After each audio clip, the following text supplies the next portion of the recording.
땅에 오신 것을 깊이 묵상하는 성탄절을 앞에 두고 있습니다. 예수님께서 왜 인간의 몸을 입고 이 땅에 오셨습니까? 죄의 결과인 시기와 질투 그리고 분쟁과 갈등으로 고통당하는 인생들을 구원하셔서 하나님과 평화로운 관계를 누리게 하고 사람들과 평화를 맛보게 하고 그리고 이 땅의 인생 마친 후에는 영원한 샬롬의 나라, 평화의 나라로 우리를 인도하기 위해서 오셨지 않습니까? 그래서 성탄의 중요한 메시지가 하나님이 기뻐하시는 사람들 중에 평화인 것입니다. 그런데 평화를 깨트리는 우리 마음의 평안을 깨트리고 관계의 평화를 깨트리는 요소 가운데 하나가 시기와 질투죠. 타락한 인생들이 그 마음속에 있는 시기와 질투 그리고 그것으로 인한 다툼, 갈등 이것이 가득한 세상이 이 땅의 현실이지 않습니까? 그럼 이곳에서 우리는 주님을 아는 자, 주님을 모신 자답게 또 주님을 닮아가는 자답게 화평하게 하는 화평케 하는 자가 되어야 하는 것이죠. 주가 계속해서 주제별로 몇 가지를 나누고 있습니다. 오늘은 우리의 삶을 무너뜨리는 시기, 질투, 분쟁의 문제를 조금 조명해 보려고 합니다. 서양 속담에 내가 실패할 때 나를 동정하는 사람이 한 사람이라면 내가 성공할 때 나를 시기하는 사람은 100사람쯤 된다. 그런 말이 있다고 합니다. 여러분 그런 거 종종 느끼지 않습니까? 이런 말 속에 뭐가 담겨 있습니까? 사람들 마음속에 깊이 뿌리박고 있는 죄악된 본성 가운데 하나가 시기심이라는 질투라는 것입니다. 다른 사람이 잘 될 때 시기하고 질투하는 것. 그럼 시기하고 질투하는 것이 좋지 않다는 것을 다 알고 있지 않습니까? 그럼에도 불구하고 살아가다 보면 이런저런 일을 만나고 또 사람들을 만나다 보면 우리 속에서 나도 모르게 불쑥불쑥 시기심과 질투심이 올라오게 되는 것을 경험하게 됩니다. 물론 이런 시기와 질투가 순기능적인 역할이 전혀 없는 것은 아니라고 할 수 있죠. 그것이 있기 때문에 더 노력하게 되고 악착하게 일하게 되고 그 결과 소기의 성과를 올리는 행동의 동인이 되기도 합니다. 그래서 종종 눈에 보이는 결과를 얻기 위해서 시기와 질투를 불러일으키고 경쟁을 시키고 해서 눈에 보이는 어떤 결과를 달성하는 경우도 있죠. 여러분 그러나 시기와 질투가 동기가 된 일의 마지막 결과는 대부분 부정적일 수밖에 없습니다. 오늘 말씀에 따르면 시기가 있으면 그 다음 다툼으로 발전하게 됩니다. 시기를 그대로 두면 극복하지 않고 계속 키우면 다툼이 일어나게 되고 시기와 다툼이 있으면 그 뒤에는 혼란함과 모든 악한 일이 일어난다. 그렇게 말씀하고 있습니다. 14절을 보십시오. 그러나 너희 마음속에 독한 시기와 다툼이 있으면 자랑하지 말라. 그 다음 16절에 시기와 다툼이 있는 곳에는 혼란과 모든 악한 일이 있습니다. 시기 있으면 다툼이 따라옵니다. 그리고 그 결과는 혼란이 생기고 악한 일들이 일어나게 되는 것이죠. 그런데 이 시기와 다툼 문제와 함께 등장하는 단어가 지혜라는 단어입니다. 지혜라는 단어가 보편적으로는 긍정적인 의미지만 오늘 이 말씀에 나오는 지혜는 부정적인 의미를 담고 있는 지혜죠. 15절을 보면 이러한 지혜는 위로부터 내려온 것이 아니요 땅의 것이요 정욕의 것이요 귀신의 것이니. 지혜는 지혜인데 악한 지혜고 간사한 지혜라는 말이죠. 사람들의 마음속에 우리의 마음속에 시기가 생기고 질투가 생기기 시작하면 그 다음 간사한 지혜가 나옵니다. 시기와 다툼이 마음에 자리 잡고 있으면 이 간사한 인간의 꽤 술수가 서서히 힘을 발휘하기 시작하죠. 그래서 어떤 경우는 그 사람 향한 유언비어를 막 퍼뜨리기도 합니다. 아주 그럴듯하게 반은 사실이고 반은 가짜를 섞어서 말을 만들어버립니다. 또 어떤 경우에는 중상모략을 하죠. 심한 경우에는 그 사람의 인격을 살인해버리기도 합니다. 이러한 시기심에서 발동된 간사한 지혜가 우리 속에서 작동하게 되면 그 삶 가운데 혼란이 생기고 그 다음에 악한 일들, 요란함이 생기고 시끄러워지고 악한 일이 일어납니다. 편가르기가 나타나고 여러 가지 부정적인 열매들이 나오게 되는 것이죠. 여러분, 그렇기 때문에 우리 마음 속에 타락한 본성을 가진 우리 속에 시기심, 질투심이 일어날 때마다 그것을 지혜롭게 처리하는 것이 정말 중요한 것이죠. 그 시기가 다툼으로 발전하지 않도록, 그래서 혼란과 악한 일로 발전하지 않도록 하는 것이 중요한 것이죠. 그런데 그렇게 하기 위해서 우리에게 필요한 것은 이런 시기심의 근원이 무엇인가, 뿌리가 무엇인가를 아는 것이 중요합니다. 그 근원을 알게 될 때 이것을 극복하는 삶의 자세를 우리가 찾아낼 수 있는 것이죠. 오늘 15절 말씀에 초점을 두고 한번 말씀을 드리고 싶습니다. 15절을 다시 보면 이러한 지혜는, 여기 지혜는 뭡니까? 시기심에서 뿌리박고 있는, 그래서 나오는 악한 간사한 지혜. 이 지혜는 위로부터 내려온 것이 아니요 땅 위의 것이요 정욕의 것이요 귀신의 것이니, 이렇게 설명하고 있습니다. 옛날 개역 성경에는 땅의 것이요 정욕적이요 마귀적이라고 이렇게 번역을 했습니다. 이 지혜는 위로부터 내려온 것이 아니다. 무슨 말인가? 하나님이 주시는 지혜가 아니다. 그것은 하나님과 상관없는 것이다. 그렇기 때문에 하나님의 자녀인 우리들이 품고 살아도 되는 그런 지혜가 아니다. 위로부터 온 것이 아니라는 말씀 뒤에 이 시기심이 뿌리박고 있는 악한 지혜의 근원을 세 가지 단어를 사용해서 설명하고 강조하고 있죠. 첫 번째는 땅 위의 것이다. 세상적인 것이다. 둘째, 정욕의 것이다. 정욕적인 것이다. 셋째, 귀신의 것이다. 옛날 번역에는 마귀적인 것이다. 이렇게 말합니다. 여러분, 세상, 정욕, 마귀, 이 세 가지는 성경에 나오는 우리 하나님의 백성인 그리스도인의 3대적 우리가 싸워야 될 대상이죠. 이 세 가지는 뒤이어 나오는 야고보서 4장에서도 동일하게 반복해서 나오고 있습니다. 예를 들면 4장 1절에 보면 너희 중에 싸움이 어디로부터, 다툼이 어디로부터 나느냐? 싸움과 다툼이 어디서 나온다 말합니까? 너희 지체 중에서 싸우는 정욕으로 쫓아난 것이 아니냐? 싸움과 다툼이 어디에서 온다고요? 정욕, 욕심에서 나온다. 정욕이라는 단어를 4장에서 한번 쓰고 있죠. 4장 4절에 가보면 간음하는 여인들아 세상과 벗된 것이 하나님과 원수됨을 알지 못하느냐. 뭐가 등장합니까? 세상이 등장합니다.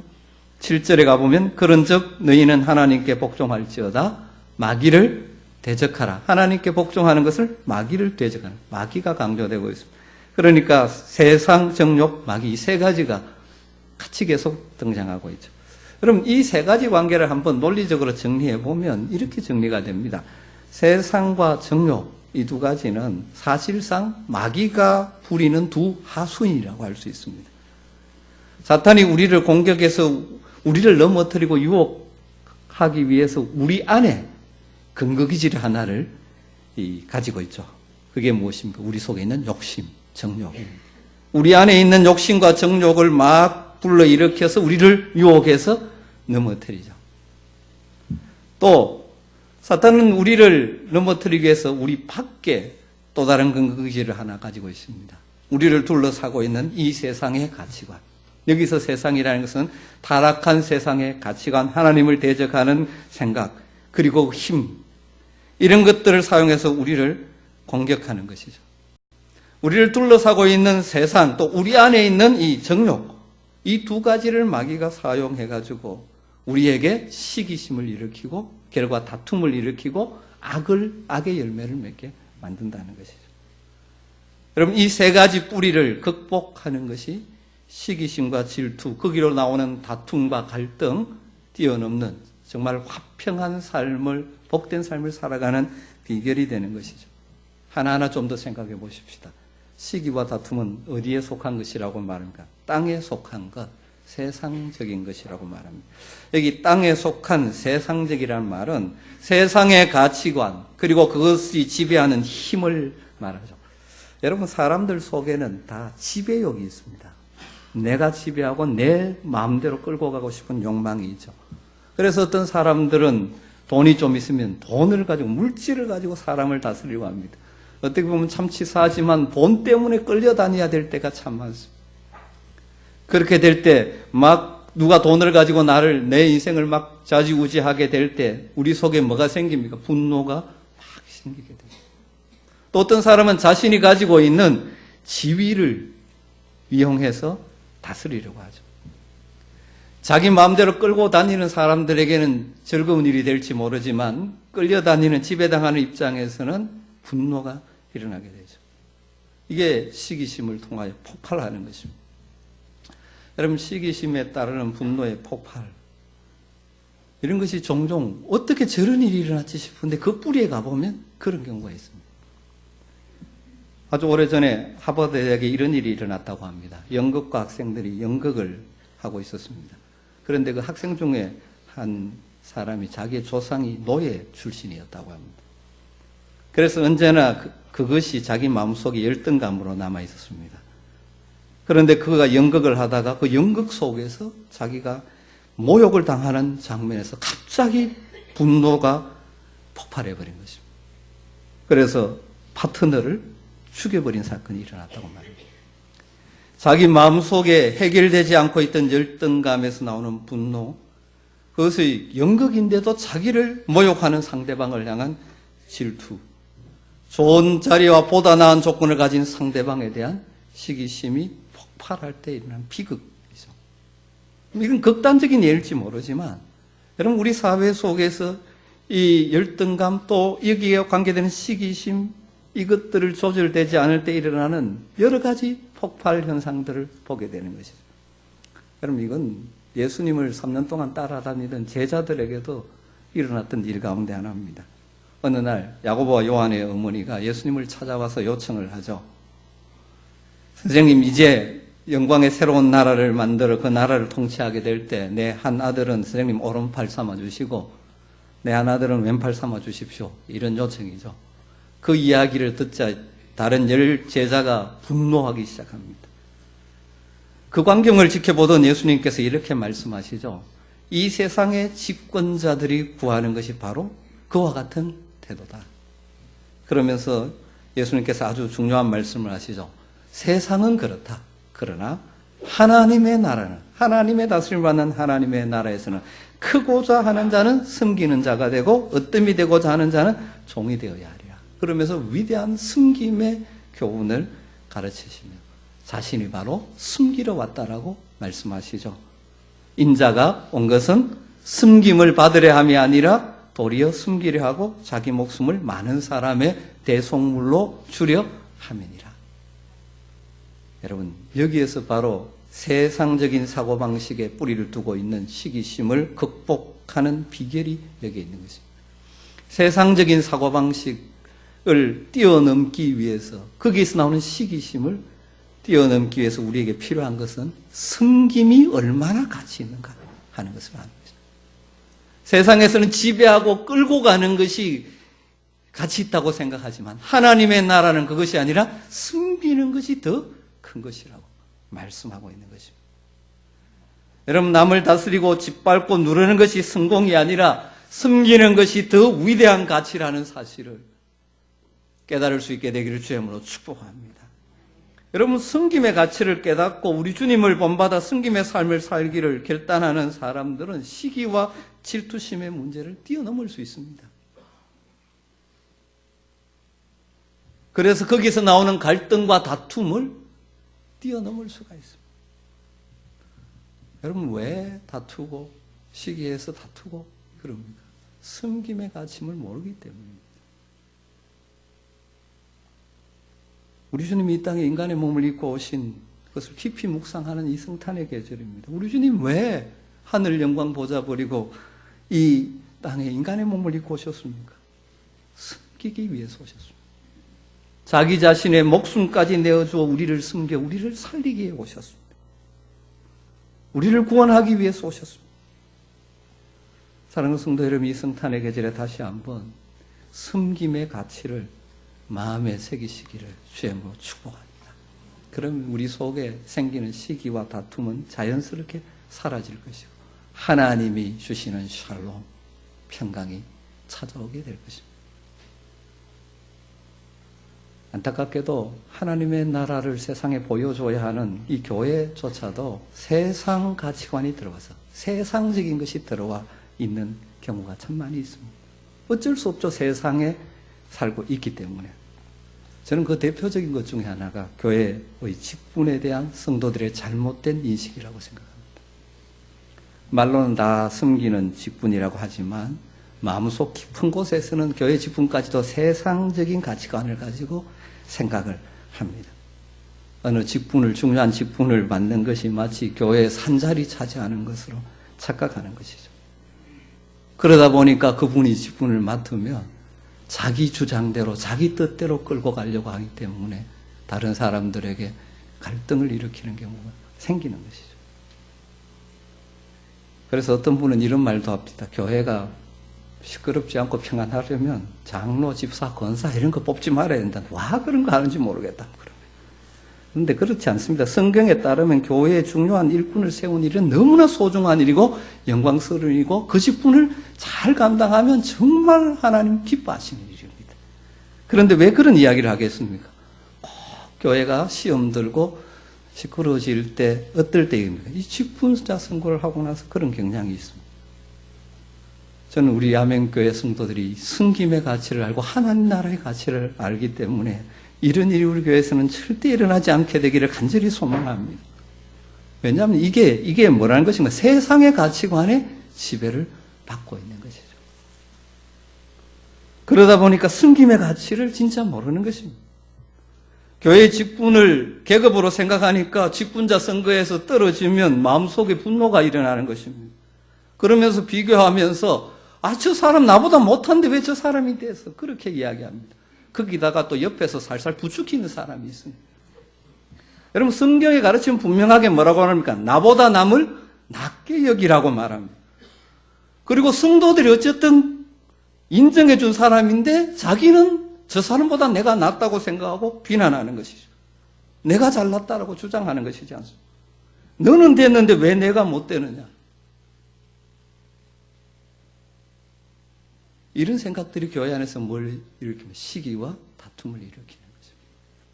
여러분, 저나 여러분이나 세상적인 생각들이 계속 우리 속에 집어 들어오게 되어 있습니다. 이걸 말씀의 가치로, 하늘의 가치로 바꾸어내야 합니다. 안 그러면 시기 때문에 질투하게 되고, 그게 그 마음속에 있으면 마음에 평안이 없죠. 여러분, 시기하는 사람이 있으면 그 사람 볼 때마다 불편해집니다.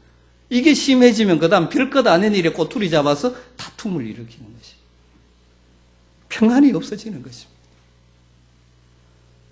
여러분 하나님 나라에서 인정받는 사람은 숨기는 사람입니다. 주님 분명하게 말씀하셨습니다. 우리 주님 앞에 마지막 섰을 때 우리 주님이 네가 무슨 직분을 했고 뭐 어떻게 힘을 발휘했느냐 이건 묻지 않을 것입니다. 너는 얼마나 숨기다 왔느냐 몇 사람을 숨기다 왔느냐 물을지 모릅니다. 사랑하는 성도 여러분, 우리의 삶에 섬김의 가치를 알고 섬김의 향기가 채워지면 자연스럽게 시기와 질투와 다툼은 사라지게 되는 것입니다. 두 번째로 시기와 다툼은 정욕의 것, 정욕적인 것이라고 말합니다. 정욕, 욕심의 뿌리가 있다는 겁니다. 시기와 다툼 뭐 때문에 나오냐? 욕심 때문에, 정욕 때문에 나옵니다. 가지지 못한 사람은 가진 사람을 시기하게 되죠. 덜 가진 사람은 더 가진 사람을 질투합니다. 이 소유의 경쟁이 우리 속에 시기심을 부채질하고 있습니다. 이 시기심이 언제 끝날까요? 끝나지 않습니다. 왜냐하면 이 세상에는 항상 나보다 더 가진 사람이 항상 존재하기 때문에. 유대인의 랍비 이야기 가운데 이런 이야기가 있습니다. 어느 날 한 천사가 두 여행객을 만났습니다. 이 두 여행객이 함께 여행을 하기 시작합니다. 그 중에 한 사람은 아주 욕심이 많은 사람이었고 또 한 사람은 아주 질투심이 많은 사람이었다고 합니다. 이 두 사람이 같이 갑니다. 그들이 한참 함께 여행하다가 헤어지는 시간이 되었습니다. 헤어지는 시간에 천사가 이렇게 말했다고 합니다. 두 분 중에 먼저 제게 소원을 말하는 분에게 제가 그 소원을 들어드리겠습니다. 그리고 두 번째 분에게는 첫째 사람이 얻는 것에 갑절을 드리겠습니다. 그랬습니다. 누가 먼저 이야기했겠습니까? 둘 다 아무 말 하지 않고 침묵의 시간이 흐르는 거죠. 내가 배를 받아야 되니까. 서로 말하기를 기다립니다. 그러다가 한참 후에 욕심 많은 친구가 참다가 폭발했습니다. 그래서 질투심 많은 사람이 목을 꽉 잡고 말합니다. 야, 네가 먼저 이야기하라고. 안 하면 죽여! 그랬더니 질투 많은 사람이 그래 이야기할게 하면서 뭐라고 해버린지 아십니까? 내 소원 눈 하나가 장님이 되는 것이다. 그래서 그 순간 어떻게 됐습니까? 욕심 많은 사람은 두 눈이 멀어버립니다. 그럼 이야기죠. 사람들 속에. 여러분 성경이 뭐라고 말합니까? 갈라디아서 5장 15절에 보면 만일 서로 물고 먹으면 피차 멸망할까 조심하라. 여러분 시기심이 우리 속에 발동하면 다른 사람에게 화살을 쏩니다. 그런데 그 화살은 언제나 다시 내게로 돌아와서 나를 괴롭히게 되어 있습니다. 여러분 이 시기심, 우리가 욕심, 정욕인데 그럼 이건 어떻게 극복할까요? 이것에 대한 처방은 무엇이겠습니까? 사실은 단순합니다. 욕심을 버리면 되죠. 목사님 욕심을 어떻게 버립니까? 그렇습니다. 참 버리기 힘들죠. 그런데 욕심은 어떻게 버릴 수 있을까요? 성경의 말씀을 계속 보면 우리가 가지고 취하고 쌓아놓는 것이 인생의 본질이 아니고 우리에게 주신 것을 나누며 사는 것이 가치 있는 것이라는 것을 계속 강조하고 있습니다. 다르게 말하면 정욕, 욕심을 극복하는 비결은 나누는 것이 얼마나 가치 있는가를 아는 것입니다. 나누는 삶이 얼마나 가치 있는가.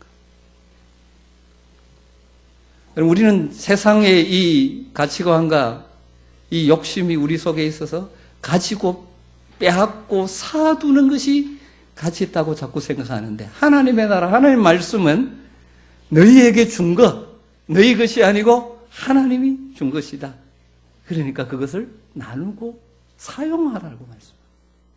여러분 나눔의 가치를 아십니까?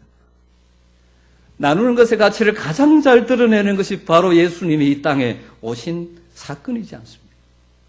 왜 우리 주님이 이 땅에 오셨습니까? 하나님 우리에게 주시기 위해서, 영원한 생명을 나눠주시기 위해서 그 아들을 보내셨지 않습니까? 우리가 다 암송하고 있는 요한복음 3장 16절 하나님이 세상을 이처럼 사랑하사 독생자를 주셨으니. 초대교회 성도들은 말씀을 깨닫고 성령으로 다스림받고 성령에 충만해지면서 이 나눔의 가치를 알았습니다. 그러다 보니까 초대교회 공동체가 어땠다고? 박해 속에 어려움을 당한 사람들 참 많았지만 성경은 뭐라고 표현하냐면 옛날 번역에 핍절함이 없었다는, 부족함이 없었다는. 왜? 무엇 때문에? 있는 사람, 좀 더 가진 사람이 함께 나누기 때문에. 우리 주님 친히 말씀하셨다고 사도 바울이 사도행전 20장에 말한 것 가운데 하나가 뭡니까? 주는 자가 받는 것보다 복이 있다. 사랑하는 성도 여러분, 우리가 마지막 인생을 마치고 주님 앞에 섰을 때 네가 얼마나 벌었느냐, 네가 얼마나 모았느냐, 이거 묻지 않으실 것입니다. 내가 내게 준 것을 얼마나 가치 있는 일에 사용했느냐, 얼마나 많이 나누었느냐, 얼마나 가치 있는 일에 드렸느냐를 묻지 않으시겠습니다. 저는 우리 아멘교회 성도님들이 이 나눔의 가치를 깊이 깨닫게 되기를 주님으로 축복합니다. 그럴 때 시기 질투는 떠나가고 오늘 말씀 마지막에 있는 것은 화평으로 심어 의의 열매를 거두는 거예요. 진짜 열매를 거두는 겁니다. 시기심에서 빼앗아서 쌓아놓는 것은 뭡니까? 악의 열매입니다. 그런데 그것을 극복하고 나누는 삶을 살아갈 때 그 결과 맺히는 열매는 뭡니까? 의의 열매가 맺히는 거죠. 하나님 나라에 영원히 남는 열매가 맺히는 거죠. 세 번째로 시기와 다툼은 마귀적인 것이다. 귀신의 것이라 그렇게 말합니다. 마귀적 귀신이라니까 뭐 뿔 달고 나오는 뭐 그런 것으로 생각하시면 안 됩니다. 마귀적인 것이라는 의미가 무엇일까요? 여러 가지 의미가 있을 것 같습니다. 그 중에 중요한 한 가지는 마귀는 원래 어떤 존재였습니까? 자기의 지위를 지키지 못하고 타락한 천사가 마귀죠. 사탄이죠. 자기 지위를 지키지 못하고 자기 원래 지위 이상 하나님의 자리를 넘보는 것이. 마귀적이라는 것이 뭡니까? 자기의 존재, 하나님 주신 자기의 정체성, 자기 이상이 되려는 거예요. 이게 마귀적인 것입니다. 여러분, 왜 시기와 질투가 생깁니까? 다른 사람을 쳐다보기 때문입니다. 내 삶을 안 살고 다른 사람을 쳐다보고 비교하기 때문이죠. 이런 거죠. 내보다 별로 잘난 것도 없는데 저 사람은 벤츠를 타는데 왜 나는 모닝을 타고 다녀야 되는 거예요? 모닝 기쁘게 타고 다니면 됩니다. 이런 생각이 바로 뭡니까? 마귀적인 생각이라. 로마서 12장 2절에 보면 너희는 이 세대를 본받지 말고 오직 마음을 새롭게 함으로 변화를 받아 하나님의 선하시고 기뻐하시고 온전한 뜻이 무엇인지 분별하도록 하라. 영적 예배자로 삶의 예배자로 살아가는 것은 세대를 본받지, 이 세상의 가치관을 따르지 말고 변화되어 가지고 뭘 따르는 거죠? 하나님의 뜻이 무엇인지, 하나님 정말 기뻐하시고 선하시고 온전한 뜻이 무엇인지를 분별하며 살아라. 그러면서 뒤에 3절에 뭐라고 말씀하시는지 아십니까? 그렇게 변화된 삶, 정말 하나님의 뜻을 분별하고 사는 삶의 구체적인 예를 들면서 3절에 마땅히 생각할 그 이상의 생각을 품지 말고 이렇게 말합니다.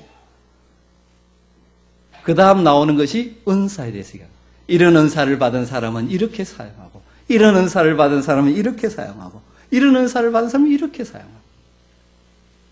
이게 무슨 말입니까? 하나님께서 우리에게 다 다른 은사를 주셨다는 것입니다. 다 받은 은사가 다릅니다. 다 받은 것이 우리가 다릅니다. 자꾸 우리가 평등, 이걸 착각해서 모든 것이 균등해야 된다고 착각합니다. 이 사회가 자꾸 갈등하는 것을 진짜 평등을 모르고 다 균등해야 된다고 자꾸 생각합니다. 그렇지 않습니다. 하나님께서 다 다르게 만드셨습니다. 은사가 다르고, 여러분, 물질적으로도 많이 가지고 살 수 있는 자가 있고, 그렇지 못하게 살아가야 되는 사람도 있습니다. 이게 다 해가지고 평균이 되는 것이 평등이 아닙니다. 하나님 말씀하십니다.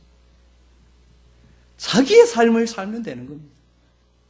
하나님 주신 대로 자기의 삶을 살면. 마땅히 생각할 그 이상의 생각을 품지 말고, 하나님 내게 주신 대로. 왜 자꾸 시기가 생겨서 다툼으로 갑니까? 내가 다른 사람의 삶을 살려고 하기 때문에. 하나님 주신 삶이 아니고. 저 사람께 부러워가지고.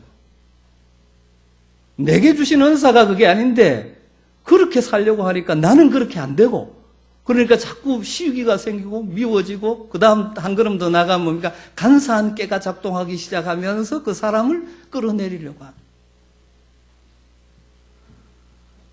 여러분, 여러분, 나는 왜 저 사람처럼 못하느냐, 이렇게 생각하시면 안 됩니다. 저도 악기를 다루고 싶은데 악기를 다루는 게 기타 외에는 없습니다. 그런데 와, 나는 이걸 못하느냐 하면서 하나님 내게 주신 고유한 직분이 뭡니까? 말씀을 연구하고 묵상하고 준비해서 선포하는 일인데, 이건 안 하고 나도 피아노 잘 쳐야지 해가지고 거기가 두드리고 있으면 나는 뭐가 됩니까? 내가 그거 한다고 해가지고 뭐 지금 옆 우리 반주하시는 선생님 따라갈 수 있습니까? 잘 못 칩니다. 안 됩니다. 그러면서 스트레스만 받는 거죠. 내게 주어진 은사를 감당하면 되는 것이죠. 여러분, 왜 시기 질투가 삽니까? 내 삶을 살면 되는데 자꾸 다른 사람을 보니까. 하나님은 우리에게 다 다른 은사를 주셨어요. 한때 영국 교계, 영국 부흥기를 이끌었던 영향력이 있는 세 분의 목사님이 계십니다.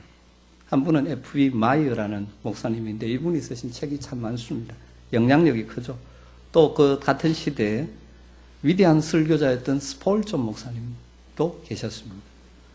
그리고 또 한 분은 웨스트민스터 교회, 영국을 대표하는 교회였던 웨스트민스터 교회를 섬기셨던 캠펜 몰간이라는 목사님 계셨습니다. 영국의 부흥기를 이끌었던 아주 대단한 목사님들입니다.